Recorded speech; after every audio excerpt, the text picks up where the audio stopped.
a raíz de lo que estábamos observando, de estas imágenes, estos enfrentamientos que reflejan no solo la polarización que se vive en el país, sino también la falta de tolerancia frente a las ideas opositoras, pareciera que los diputados que no son revolucionarios no caben dentro del proyecto político en Venezuela. No, para nada. Mira, nosotros desde el Partido Socialista Unido de Venezuela en reiteradas oportunidades y por distintas vocerías hemos rechazado y rechazaremos siempre cualquier intento de sabotaje, de violencia, venga de donde venga. Sin embargo, bueno, habría que mostrar la realidad completa de lo que sucedió en aquel hecho lamentable para la democracia y para el país, de la Asamblea Nacional, donde se generaron esos hechos de violencia. Ahora, Jason, en el capítulo anterior, bueno, decíamos que en Venezuela hay un Estado social de derecho y de justicia, hay una constitución y unas leyes que tienen que ser respetadas. La compañera periodista decía que, bueno, había cerca de 400 y tantos medios de comunicación a favor del gobierno. Al contrario, mira, nosotros más bien, la Revolución Bolivariana ha logrado darle voz y visibilizar a sectores que nunca habían tenido acceso a un medio de comunicación. Hoy tenemos medios de comunicación comunitarios en los barrios, los campesinos tienen sus propias radios y eso es precisamente una democracia revolucionaria. ¿Usted qué opina, diputado William Dávila? Usted fue uno de los agredidos. En la primera agresión, el 16 de abril, le tuvieron que coser 16 puntos en la cabeza porque otro diputado le golpeó con un micrófono. Me lanzó un micrófono. O sea, de una manera, es decir, víctima del amponato parlamentario. O sea, ¿cuál es el mensaje hacia la calle de la seguridad? ¿Qué lección se le está dando si hay unos cuantos ampones en la Asamblea Nacional que en este momento los videos de seguridad no los da la directiva para identificar ese famoso hombre nuevo que tanto habla de la revolución, que dé el paso al frente, porque es un ampón, ese no es un diputado? De manera tal de que ahí lo que estamos viendo es que el afán de Maduro, del gobierno, por mantener el poder, lo lleva a desgobernar el país y a desconocer la otra parte del país que es mayoría. El grave problema, Jason, es que el gobierno cree que es mayoría. Todavía no se dan cuenta de lo que pasó el 14 de abril. Nosotros incluso en septiembre del 2010 sacamos el 52% de los votos en Venezuela. Ya no es la mayoría el gobierno, la mayoría es el pueblo venezolano y nosotros representamos al pueblo venezolano. Nosotros no necesitamos que la directiva de la Asamblea Nacional nos diga a nosotros cuándo vamos a hablar o cuándo no vamos a hablar. Nosotros no le debemos adoración a ningún presidente de la Asamblea, está equivocado. Nosotros representamos al pueblo. Y yo vengo aquí, en el día de hoy que he estado haciendo contactos con diputados del Parlamento andino, precisamente en defensa de la democracia venezolana. Para romper esa polarización, tiene que partir de la base de respetar la dignidad del ser humano. Nosotros tenemos que romper la impunidad en Venezuela. Si nosotros no rompemos la impunidad, y el gobierno es el primero que tiene que dar ese ejemplo, vamos a seguir teniendo un país sumamente polarizado, porque hay unos que amparan y protegen la impunidad y otros que creemos que tiene que haber el castigo de ley. Eso que sucedió en la Asamblea Nacional en la sesión del 16 y después posteriormente en la sesión del 30 fue una confección de laboratorio político.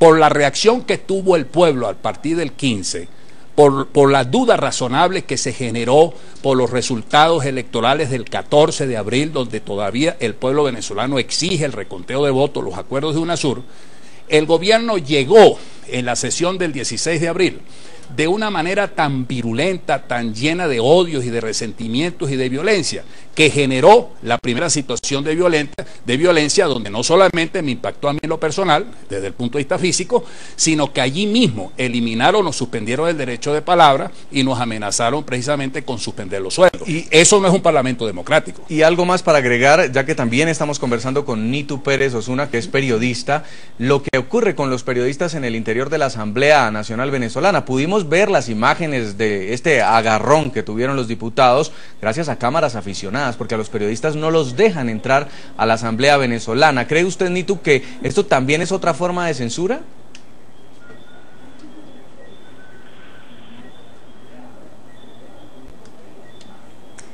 Yo me formé como periodista, siendo redactor, siendo reportera de calle, como muchos de mis colegas están hoy en día. Bueno, y una de las fuentes que uno más le gustaba, y a mí en lo particular, era el Congreso, cuando la Asamblea, un Congreso Nacional con 2 cámaras y donde se respetaba realmente la democracia. Los periodistas estábamos allí, en el propio hemiciclo. Nosotros podíamos participar, es decir, participar escuchando y tomando fotografías, los reporteros gráficos y los camarógrafos haciendo sus filmaciones de las reacciones de los diputados ante el discurso que daba otro. Podíamos grabar absolutamente todo. Ahora están confinados mis compañeros, mis colegas periodistas, están confinados a un cuarto con unos televisores, donde lo que lo transmite es además a NTV, la televisora de la Asamblea Nacional, y nada más se ve los diputados del oficialismo y los diputados de la oposición. Si quieren pedir el derecho a palabra o están en alguna crítica en ese momento, pues sencillamente no lo van a ver desde ese confinamiento. Eso no es democracia. No es democracia que en un parlamento se le diga a los diputados si van a hablar 1 minuto, 2 minutos o 3 minutos, cuando a lo mejor el tema es mucho más extenso. No puede ser democrático que la temática del día sea diseñada por un solo sector. No puede ser democrático que los periodistas no podamos transmitir lo que allí sucede con libertad. Eso no te habla de democracia. Y por otro lado, y hablando un poco de lo que decía el amigo Medina, él comentaba que el gobierno revolucionario había visibilizado muchas voces, entregando muchas emisoras comunitarias. A lo mejor puede ser que eso sea verdad, y a mí me gustan mucho las radios comunitarias, sobre todo aquellas radios comunitarias que se financian o se autofinancian con la propia comunidad y no con el dinero de los estados, pero eso es otro tema. Es verdad que puede haberle dado voz a muchas personas, por lo general militantes del partido del PSV, pero también es verdad que se ha tratado amenazando a los medios privados de invisibilizar los grandes problemas que hay en el país. En Venezuela, cada 24 minutos asesinan a un venezolano, y el gobierno lo que quiere es que hagamos los medios de comunicación una campaña de la paz. Una campaña de la paz donde matan a un venezolano cada 24 minutos. ¿Y dónde está su asesino? Porque en Venezuela lo que hay es una gran impunidad. Ese es un tema que el gobierno no quiere que tratemos, como no quiere que tratemos, por ejemplo, ahorita la gripe H1N1, porque hoy escuché lamentablemente a la ministra de la Salud decir que bueno, que por qué los medios de comunicación hacían tanta laraca si lo que habían era 5 muertos. 5 muertos es demasiado para una gripe. 5 muertos son muchos, sobre todo porque esos 5 muertos tienen ahorita un papá, una mamá, un hijo, un hermano que los está llorando. Sí. Ojalá ese número no crezca.